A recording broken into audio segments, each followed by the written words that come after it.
Thank you.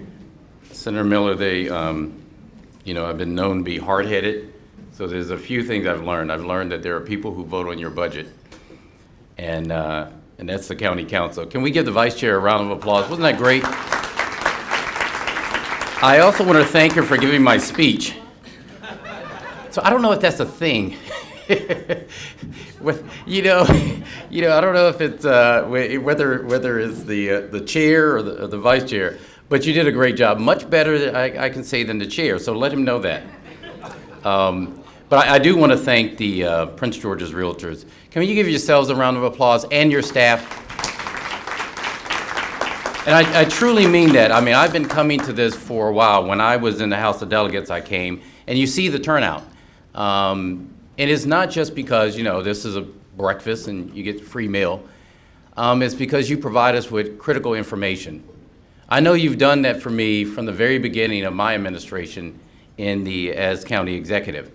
There are times when you've appreciated what I've done, and there are times when you didn't appreciate what I've done, and you've let me know. But it's helped shape where we've gone in this county. Just think about it. Almost 5 years ago, when we first had this meeting, right, Mike? When we first had this meeting, the talk was whether, in fact, people would invest in Prince George's County anymore.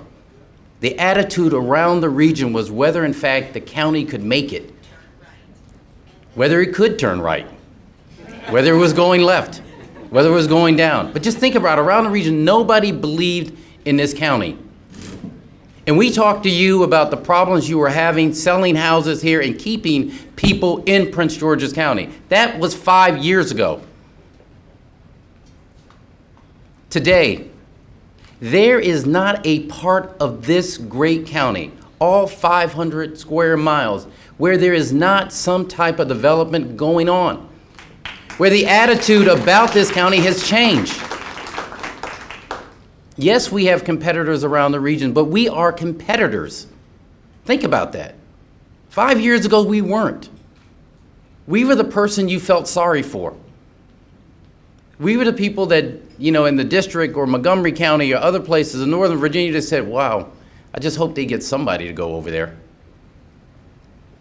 They don't do that anymore. Yes, it's the work of the county council. Yes, it's the work of the legislature, but it's because of men and women like you who kept on us, who said you're going to lose the fabric of your county if you don't change it, and we did. If it wasn't for your work, we wouldn't have a hospital that's coming at Largo. We wouldn't have thought about putting it near a metro station because it makes sense to do mixed development.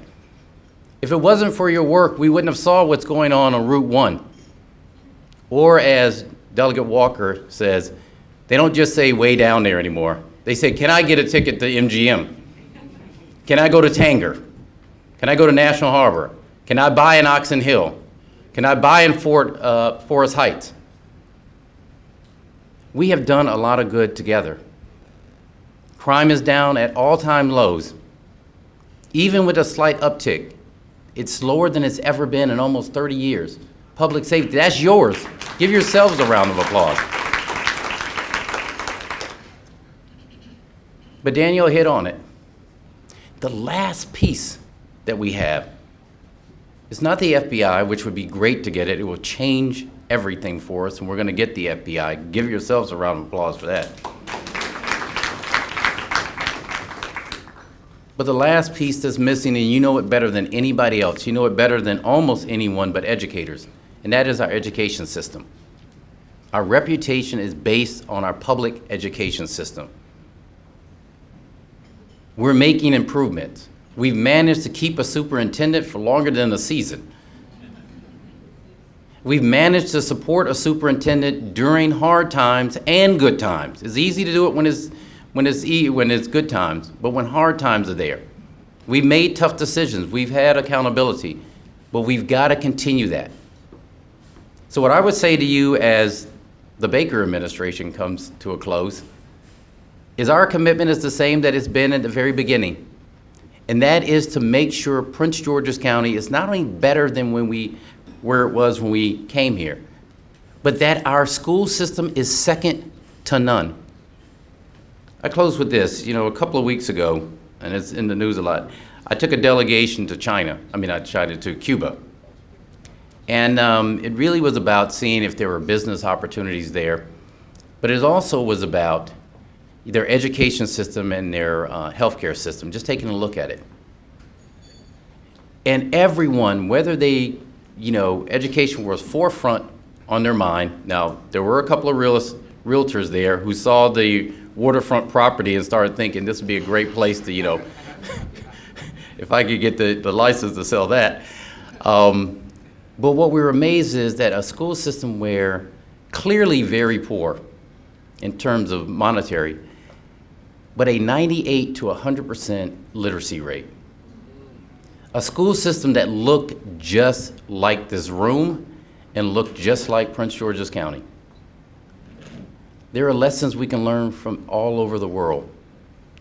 But the commitment we have to make to ourselves in order to sell more homes and resell more homes and get apartments here is to make sure that we have a quality, first-rate school system. And I want to thank the legislative body for fighting hard for us to get the funding. Thank you, and keep up the good work.